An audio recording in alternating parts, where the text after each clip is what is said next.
अपने channel subscribe नहीं किया तो चैनल सब्सक्राइब कीजिए, बेल आइकन जरूर दबाइए जिससे आपकी कोई भी वीडियो मिस ना। हमारा पहला क्वेश्चन है आज का कि हाल ही में एसबीआई बैंक के नए चेयरमैन कौन नियुक्त हुए हैं। तो फ्रेंड्स, हाल ही में SBI state bank of India के नए चेयरमैन बने हैं दिनेश कुमार खारा। तो डी हो जाएगा राइट आंसर, दिनेश कुमार खारा रजनीश कुमार का स्थान लेंगे। तो फ्रेंड्स, यहाँ पर हम बात करें एसबीआई की, स्टेट बैंक ऑफ इंडिया की स्थापना 1955 में हुई थी, ठीक ना। इसका पुराना नाम क्या है? Imperial bank of India. Imperial bank of India का नाम 1 जुलाई 1955 को बदलकर स्टेट बैंक ऑफ इंडिया किया गया था, ठीक है। मुख्यालय मुंबई में है, ये भी आप लोग यहाँ से याद रखना। देखिएगा नेक्स्ट, औसत मजदूरी की वैश्विक रैंकिंग 2020 में भारत को कौन सा स्थान मिला है? कौन सा स्थान मिला है? 72वां स्थान मिला है भारत को औसत मजदूरी की वैश्विक रैंकिंग 2020 में। तो सी होगा राइट आंसर यहाँ पर 72 याद रखना। इस रैंकिंग में स्विट्जरलैंड पहले स्थान पर है और लग्जमबर्ग दूसरे स्थान पर है और अमेरिका तीसरे स्थान पर है। भारत 72वें स्थान पर, तो सी हो जाएगा राइट आंसर। देखिए नेक्स्ट है, भारत सरकार ने राजीव गांधी खेल रत्न पुरस्कार की विजेता राशि 7.5 लाख से बढ़ाकर कितना कर दिया गया है? तो फ्रेंड्स, कितना कर दिया गया है? 7.5 लाख से बढ़ाकर 25 लाख कर दिया गया है। तो सी होगा राइट आंसर यहाँ पर 25 लैक्स, सी हो जाएगा राइट आंसर। राजीव गांधी खेल रत्न पुरस्कार भारत में दिया जाने वाला सबसे बड़ा खेल पुरस्कार है और यह खेल के क्षेत्र में शानदार और उत्कृष्ट प्रदर्शन करने वाले खिलाड़ी को दिया जाता है। तो फ्रेंड्स, अगर हम यहाँ पर बात करें अर्जुन पुरस्कार की, तो फ्रेंड्स हाल ही में अर्जुन पुरस्कार की राशि 5 लाख से बढ़ाकर 15 लाख रुपए कर दिया गया है। वहीं यहाँ अगर हम बात करें यहाँ पर द्रोणाचार्य लाइफ टाइम पुरस्कार की राशि को बढ़ाकर किया गया है, 5 लाख से बढ़ाकर 15 लाख कर दिया गया है। और वहीं फ्रेंड्स, द्रोणाचार्य रेगुलर पुरस्कार की विजेता राशि को 5 लाख से बढ़ाकर 10 लाख कर दिया है। ध्यानचंद पुरस्कार की विजेता राशि को 5 लाख से बढ़ाकर 10 लाख कर दिया गया है, ये भी आप लोग याद रखना। देखिएगा नेक्स्ट, हाल ही में किसने pensioners corner mobile app launch किया है? तो किसने किया है? CISF ने किया है पेंशनर्स कॉर्नर मोबाइल ऐप, ठीक है। तो बी रहेगा राइट आंसर CISF। CISF ने अपने रिटायर कर्मियों को पेंशन के बारे में संपूर्ण जानकारी उपलब्ध कराने के लिए पेंशनर्स कॉर्नर मोबाइल ऐप को लॉन्च किया है। इस ऐप को इस तरह डिजाइन किया गया ताकि हर कोई इस ऐप से मदद ले पाए। तो यहाँ पर हम बात करें CISF के बारे में, तो CISF की फुल क्या होती है? Central industrial security force. स्थापना कब हुई थी? 10 मार्च 1969 को स्थापना हुई थी। मुख्यालय नई दिल्ली में है और वर्तमान में अध्यक्ष है राजेश रंजन याद रखना। देखिए नेक्स्ट है, हाल ही में किस राज्य सरकार ने मेजर ध्यानचंद विजय पथ योजना शुरू की है? अगर आपने अभी तक वीडियो को लाइक नहीं किया तो एक बार आप लोग फटाफट वीडियो को लाइक करेंगे और अपने फ्रेंड्स के पास शेयर कर देंगे ताकि कुछ लोग और यहाँ आए, वो भी अपने एग्जाम की तैयारी को अच्छे से आगे बढ़ा ले। क्वेश्चन में दिया है कि हाल ही में किस राज्य सरकार ने मेजर ध्यानचंद विजय पथ योजना शुरू की? तो फ्रेंड्स, ये की है उत्तर प्रदेश की सरकार ने। तो ये रहेगा right answer Uttar Pradesh. Major Dhyanchand विजय पथ योजना के तहत राष्ट्रीय व अंतर्राष्ट्रीय खिलाड़ियों के घरों तक पक्की सड़कें बनवाई जाएंगी ताकि खिलाड़ी और प्रोत्साहित हो सके, ठीक है। अगर हम यहाँ पर फ्रेंड्स बात करें, उत्तर प्रदेश की राजधानी लखनऊ है, मुख्यमंत्री योगी आदित्यनाथ है, राज्यपाल है आनंदीबेन पटेल, राज की पशु बारहसिंगा है, पक्षी सारस है, राज की फूल पलाश और वृक्ष अशोक है। वही फ्रेंड्स, मुख्य न्यायाधीश गोविंद माथुर जी हैं। लोकसभा की सीटें 80 हैं। पूरे भारत में सबसे ज्यादा लोकसभा सीट वाला राज्य है उत्तर प्रदेश, जिसकी 80 सीटें हैं और विधानसभा की 404 सीटें हैं। और अगर बात करें फ्रेंड्स, एग्जाम में क्वेश्चन आ जाए कि उत्तर प्रदेश की सीमा कितने राज्यों से लगती हैं, तो 8 राज्यों से लगते हैं। कौन कौन से राज्य हैं? उत्तराखंड, हिमाचल प्रदेश, हरियाणा, राजस्थान, मध्य प्रदेश, छत्तीसगढ़, झारखंड और बिहार। अगर हम बात करें दिल्ली की, तो फ्रेंड्स केंद्र शासित प्रदेश दिल्ली को मिलाकर 9 पड़ोसी राज्य हैं उत्तर प्रदेश के, ठीक है। देखिएगा नेक्स्ट, हाल ही में अंतर्राष्ट्रीय लघु उद्योग दिवस कब मनाया गया है? हाल ही में अंतर्राष्ट्रीय लघु उद्योग दिवस मनाया गया है 30 अगस्त को। तो डी रहेगा राइट आंसर 30 अगस्त। फ्रेंड्स हम यहाँ पर बात करें अदर ऑप्शन के बारे में। अदर ऑप्शन में देखिए 21 अगस्त को मनाया गया है विश्व वरिष्ठ नागरिकता दिवस।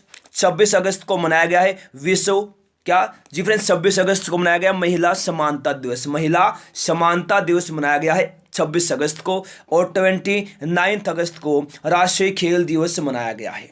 ठीक है, देखिए नेक्स्ट, हाल ही में किसे एकलव्य पुरस्कार 2020 से सम्मानित किया गया है? किसको किया गया है एकलव्य पुरस्कार 2020 से सम्मानित? इशिका चौधरी को किया है। तो ए रहेगा राइट आंसर यहाँ पर इशिका चौधरी, याद रखना। एकलव्य पुरस्कार राष्ट्रीय और अंतर्राष्ट्रीय मंचों पर खेल में बेहतर प्रदर्शन करने वाले युवा खिलाड़ियों को प्रोत्साहित और प्रेरित करने के लिए दिया जाता है। एकलव्य पुरस्कार की स्थापना 1993 को की गई थी। ठीक है ना। इशिका चौधरी भारतीय हॉकी खिलाड़ी हैं, ये भी यहां से याद रखना। देखिएगा नेक्स्ट, अंडमान और निकोबार द्वीप समूह में हाई स्पीड 4G सेवाओं को शुरू करने वाला पहला नेटवर्क ऑपरेटर कौन सा बना है? तो फ्रेंड्स कौन सा बना है जी फ्रेंड्स? ये बना है एयरटेल। तो बी रहेगा राइट आंसर, एयरटेल बना है अंडमान और निकोबार द्वीप समूह में हाई स्पीड 4G सेवाओं को शुरू करने वाला पहला नेटवर्क ऑपरेटर। तो फ्रेंड्स बी रहेगा राइट आंसर एयरटेल। बात करें यहाँ पे फ्रेंड्स एयरटेल की, एयरटेल भारत की टेलीकॉम कंपनी है। स्थापना 1995 में हुई थी। अध्यक्ष हैं सुनील भारती मित्तल। एमडी और सीईओ गोपाल वित्तल हैं, ये भी आप लोग याद रखना। तो फ्रेंड्स बात करें यहाँ पे अंडमान और निकोबार द्वीप समूह की। अंडमान और निकोबार द्वीप समूह भारत का एक केंद्र शासित प्रदेश है और यह है बंगाल के खाड़ी में स्थित है। राजधानी पोर्ट ब्लेयर में है, याद रखना। और वही फ्रेंड्स अंडमान और निकोबार का उच्च न्यायालय कोलकाता उच्च न्यायालय है। ठीक है ना, ये भी एग्जाम में फ्रेंड्स याद रखना आप लोग। चलेगा, फिर आगे चलेगा। हाल ही में जबरदस्ती गुम किए गए पीड़ितों का अंतर्राष्ट्रीय दिवस कब मनाया गया है? हाल ही में गुम किए गए पीड़ितों का अंतर्राष्ट्रीय दिवस मनाया गया है 30 अगस्त को। तो डी हो जाएगा राइट आंसर 30 अगस्त, याद रखना। फ्रेंड्स इस दिवस का उद्देश्य बिना मर्जी के गायब किए जाने वाले लोगों के बारे में गंभीर चिंता व्यक्त करने के लिए हर वर्ष 30 अगस्त को मनाया जाता है। इस दिवस को मनाने की घोषणा संयुक्त राष्ट्र ने की थी, याद रखना। ठीक है, आगे चलेगा। देखिए, हाल ही में किस बैंक ने Brandon human capital management excellence award 2020 जीता है? तो फ्रेंड्स ये जीता है स्टेट बैंक ऑफ इंडिया ने। किसने जीता है? एसबीआई बैंक ने जीता है। तो फ्रेंड्स वही बात करें हम यहाँ पे, स्टेट बैंक ऑफ इंडिया की स्थापना 1955 में हुई थी। ठीक है, मुख्यालय मुंबई में है और एमडी अश्वनी भाटिया हैं, ये भी आप लोग यहाँ से याद रखना। देखिए नेक्स्ट है, किस संगठन द्वारा जारी की गई रिपोर्ट के अनुसार मनरेगा श्रमिकों द्वारा अर्जित औसत आय दोगुनी हो गई है? किस संगठन के द्वारा? CRISIL के द्वारा। तो बी रहेगा राइट आंसर, बिल्कुल फ्रेंड्स क्रिसिल के द्वारा, याद रखना। क्रिसिल के द्वारा जारी की गई रिपोर्ट के अनुसार मनरेगा श्रमिकों द्वारा अर्जित औसत आय दोगुनी हो गई है। तो फ्रेंड्स क्रिसिल एक वैश्विक विशेषणात्मक कंपनी है जो रेटिंग, अनुसंधान और जोखिम और नीति सलाहकार सेवाएं प्रदान करती है। फुल फॉर्म क्या होती है? CRISIL की फुल फॉर्म होती है credit rating information services of India limited. स्थापना हुई थी 1987 में, 1987 में स्थापना हुई थी। मुख्यालय मुंबई में है। एमडी और सीईओ कौन है? आशु सोयस एमडी और सीईओ है क्रिसिल के, याद रखना। देखिएगा नेक्स्ट, आसियान भारत व्यापार परिषद की बैठक में भारत का प्रतिनिधित्व किसने किया? तो फ्रेंड्स किसने किया? ये क्या था? हमारे देश के रेल मंत्री पीयूष गोयल जी ने। तो डी रहेगा राइट आंसर, पीयूष गोयल जी कौन है? देश के रेल मंत्री हैं। इस व्यापार परिषद की बैठक का उद्देश्य विभिन्न देशों के बीच व्यापार एवं निवेश प्रवाह को बढ़ाना है। और यहां बात करें फ्रेंड्स हम आसियान की। आसियान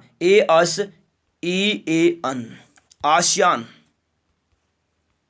आसियान बिल्कुल फ्रेंड्स फुल फॉर्म होती है association of south east Asian Nations. ठीक है, स्थापना हुई थी 1967 में। 8 अगस्त 1967 में स्थापना हुई थी। मुख्यालय है इंडोनेशिया के जकार्ता में, ठीक है। अध्यक्ष हैं ली शिन लुंग अध्यक्ष हैं। महासचिव हैं लिम जैक होई। और इसके सदस्य देश कितने हैं? 10 देश इसके सदस्य हैं। आसियान के कौन कौन से हैं? Brunei, Cambodia, Indonesia, Laos, Malaysia, Myanmar, Philippines, Singapore, Thailand, Vietnam. ASEAN दिवस 8 अगस्त को मनाया जाता है। 8 अगस्त को आसियान दिवस भी मनाया जाता है। देखिएगा नेक्स्ट, किस देश ने भारत के ग्रामीण किसानों को जोड़ने के लिए कृषि ऋण व्यापार मंच एग्रीओटा की शुरुआत की है? तो फ्रेंड्स किसने की है जी? फ्रेंड्स ये की है संयुक्त अरब अमीरात ने, यूएई ने, यूनाइटेड अरब अमीरात ने। तो ए रहेगा राइट आंसर। इसका उद्देश्य किसानों की आर्थिक मदद करना है। तो फ्रेंड्स यहाँ हम बात करें यूएई के बारे में, संयुक्त अरब अमीरात। फ्रेंड्स एशिया महाद्वीप में स्थित है। राजधानी आबू धाबी में है। करेंसी मुद्रा क्या है? दिरहम है ना, दिरहम नाम है मुद्रा का। और यहाँ के राष्ट्रपति हैं शेख खलीफा बिन जायद अल नाहयान। शेख खलीफा बिन जायद अल नाहयान राष्ट्रपति हैं। यूएई के शहर दुबई में क्या है? आईसीसी का मुख्यालय, इंटरनेशनल क्रिकेट काउंसिल का मुख्यालय भी है। और फ्रेंड्स दुनिया की सबसे ऊंची इमारत बुर्ज खलीफा कहाँ है? ये भी फ्रेंड्स संयुक्त अरब अमीरात की दुबई में है, जिसकी ऊंचाई 829.8 मीटर है। बुर्ज खलीफा की ऊंचाई कितनी है? 829.8 मीटर। ये भी याद रखना आप लोग यहां से, ठीक है। देखिए नेक्स्ट, हाल ही में तेलुगु भाषा दिवस कब मनाया गया है? तो हाल ही में तेलुगु भाषा दिवस मनाया गया है 29 अगस्त को। 29 अगस्त को हाल ही में तेलुगु भाषा दिवस मनाया गया है, याद रखना। आपके एग्जाम में ये क्वेश्चन आ सकता है। तो फ्रेंड्स बात करें यहाँ पे अदर ऑप्शन के बारे में, 26 अगस्त को क्या मनाया गया है? महिला समानता दिवस मनाया गया है हाल ही में 26 अगस्त को। 19 अगस्त को मनाया क्या गया है? 19 अगस्त को विश्व मानवता दिवस मनाया गया है। और 13 अगस्त को विश्व अंगदान दिवस मनाया गया 13 अगस्त को। ये भी याद रखना। नेक्स्ट है, हाल ही में किस बैंक ने ease of doing business index के प्रकाशन पर रोक लगा दी है? तो ये लगा दी किसने? विश्व बैंक ने रोक लगा दी है ease of doing business index के प्रकाशन पर, ठीक है। तो ये रहेगा राइट आंसर विश्व बैंक। विश्व बैंक की स्थापना कब हुई थी? जुलाई 1945 में, याद रखना। मुख्यालय का है वाशिंगटन डीसी में है। एमडी और सीएफओ कौन है? अंशुला कांत है। अध्यक्ष हैं डेविड